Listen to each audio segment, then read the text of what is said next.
Welcome back to The Breakdown, an everyday analysis breaking down the most important stories in Bitcoin, crypto, and beyond. This episode is sponsored by Bitstamp and CipherTrace. The Breakdown is produced and distributed by CoinDesk. And now, here's your host, NLW.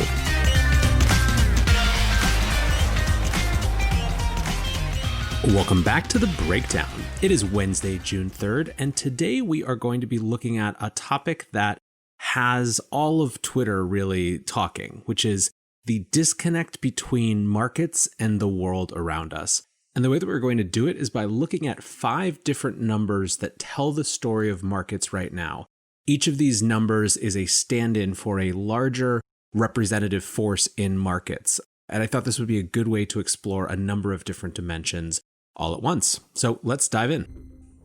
All right, the first number that we're going to look at is 37.7%. That is the return of the S&P 500 over the last 50 days. The important part of this is now officially the largest 50-day rally in history. The S&P's low was hit on March 23rd, and ever since then, there has been a steady climb as effectively the Federal Reserve steps in and says they will backstop the entire economy no matter what it takes, no matter what strategy it takes.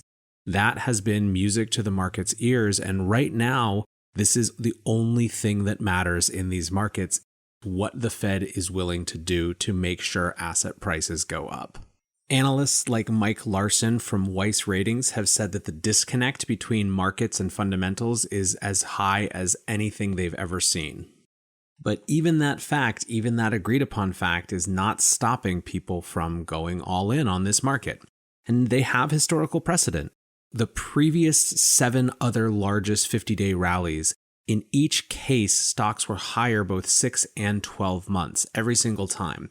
So effectively, the bet here, the bet on the stock market right now, is that the Fed will do whatever it takes and the music will just continue. Ramp Capital, as he is wont to do, put it even more bluntly. Dow jumps 300 points in third day of gains because it doesn't care what you think. Now, let's contrast that with our second number that tells the story of markets and the economy right now. 40 million. This one I'm almost positive you'll be familiar with. 40 million is one of the estimates, the most kind of commonly shared estimate of unemployed claims over the last few months in the wake of the COVID-19 shutdowns. Now, there are other estimates of the unemployment rate, but everyone has it somewhere between 23 million and 40 million. It looks to be something like 19.5% unemployment, which is the highest since the Great Depression. So by any measure, whether you take the high end or the low end, you're still talking about historic unemployment. How does that square with the market story, right? The largest 50-day rally in history. Now, stock market bulls will tell you that's because the market lives in the future. It's not meant to price what's going on today. It's meant to price what's likely to happen in the future. And as the economy comes back online, as the economy opens up, a lot of those jobs that were lost are likely to return. At least that's the thesis. Now, there are other elements. There are portions of the stock market, particularly that have to do with at-home communications, working from home, etc., that have had huge gains in real ways, right? Not just on the basis of cheap money and Fed money printing. But of course, at the end of the day, most people argue, even the people who are long equities right now, that it's really about the Fed. Here's another unemployment number that's honestly probably even more reflective and more important than the 40 million, which is 6 million. That's the number of jobs that Bloomberg Economics estimates are on the line going forward with the next wave of job cuts coming out of COVID-19. Now, these job cuts aren't just the same sort of expected first wave cuts that you saw. The waitresses and waiters at restaurants were an obvious first wave cut. The people who worked at hotels in cleaning and things like that. This next wave is likely to be more white-collar, higher-paid supervisors in sectors that frontline workers were hit first, so restaurants and hotels. But it's also about knock-on effects in related industries, such as professional services, in real estate, in finance. Think about it from the standpoint of marketing, right? If you're a marketer whose agency works 80% or 70% or 50% even with hotels and restaurants and the service industry, well, there's just going to be less demand for your services. So The point here is that Bloomberg is looking at a second wave of job losses that hit a very different demographic and are still talking about a huge number of people, 6 million jobs. So that's a second important number within the context of this unemployment story. Now, there's obviously a huge contrast in the stories that our first two numbers are telling us, with the biggest 50-day growth in the S&P 500 on the one hand, and the huge historic unemployment numbers on the other hand, and the specter of even more unemployment hitting new sectors and new types of positions coming forward. Our third number is a look at how this has played out in the past. So in 1968, it was one of the biggest years of upheaval around the world, but in the US. Martin Luther King was assassinated, Robert F. Kennedy was assassinated, North Vietnam launched the Tet Offensive, which accelerated the Vietnam War. Lyndon Johnson announced that he wouldn't be seeking the presidency after being the early frontrunner to win, and ultimately Richard Nixon beat out Hubert Humphrey, the Democratic nominee. And this is to say nothing of the H3N2 Hong Kong flu, which was a pandemic that killed something like 100,000 Americans that year. So what happened in markets? Well, between January and March, the S&P 500 saw a 9% drop, and that's the period during which the assassinations happened. But then from there, the market rallied 24% and ended up with a price gain of 7.6%. So 7.6% is our third number that explains what's going on in markets. And basically, it's a reminder that there are just often huge disconnects between the things happening in the world and markets. And we can debate whether this is a feature or a bug, but it is a reality historically speaking.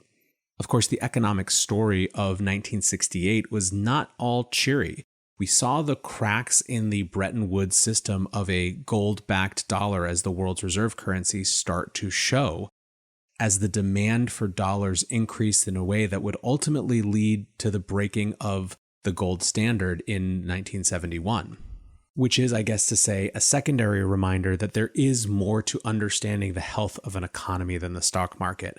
And while stock markets historically may not have reacted to big social unrest, it doesn't mean that a stock market alone shows that the economy is healthy. Bitstamp is the original global cryptocurrency exchange. Since 2011, Bitstamp has been the preferred exchange for serious traders and investors, trusted by over 4 million customers, including top financial institutions. Bitstamp is built on professional-grade trading technology. Their platform is powered by a NASDAQ matching engine, and their APIs are recognized as the best in the industry. Download the Bitstamp app from the App Store or Google Play, or visit bitstamp.net/pro to learn more and start trading today. That's bitstamp.net/pro. CipherTrace helps grow the crypto economy by making it trusted by governments and safe for consumers and investors. How do they do it? By protecting VASPs, banks, and other financial institutions from crypto laundering risks while protecting user privacy.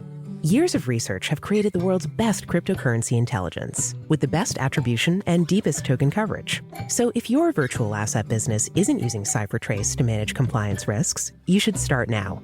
Learn more at CipherTrace.com.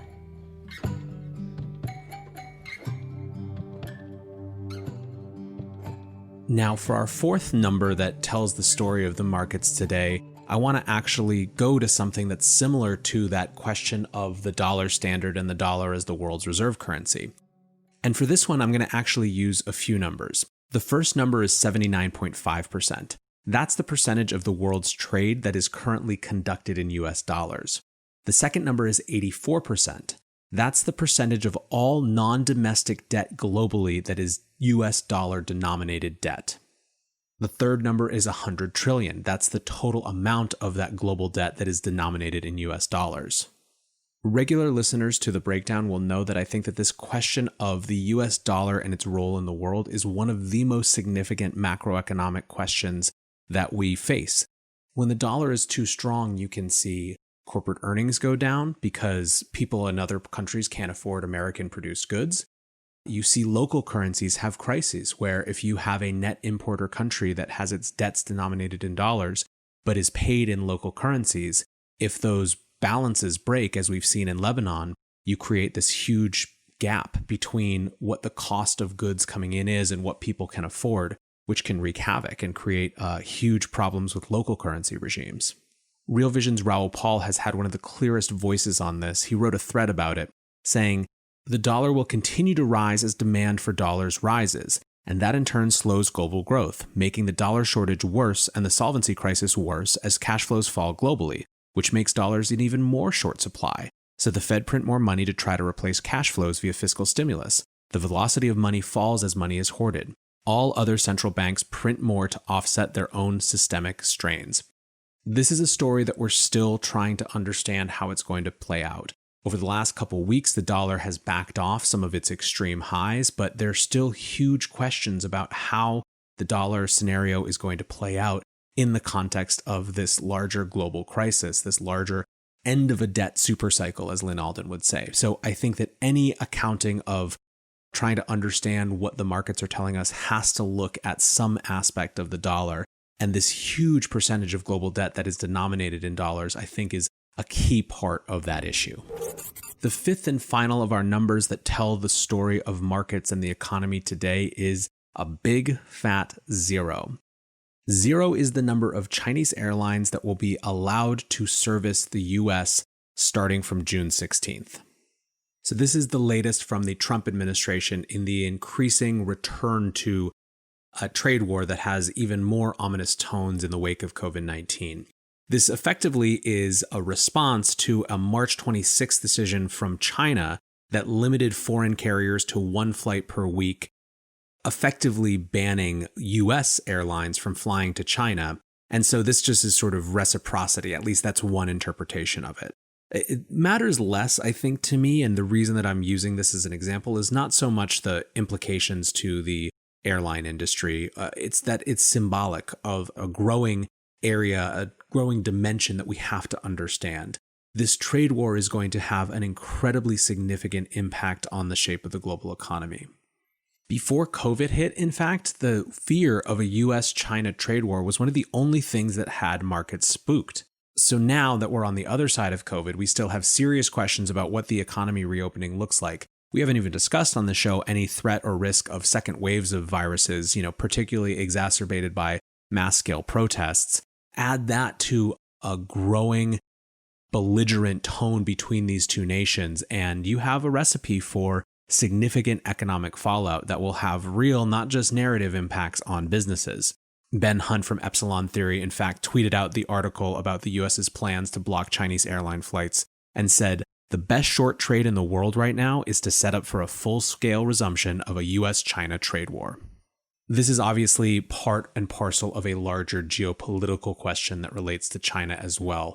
Tomorrow is the 31st anniversary of the Tiananmen Square massacre. And for the first time, Hong Kong will not be allowed to demonstrate, to hold a vigil, to hold a remembrance event effectively.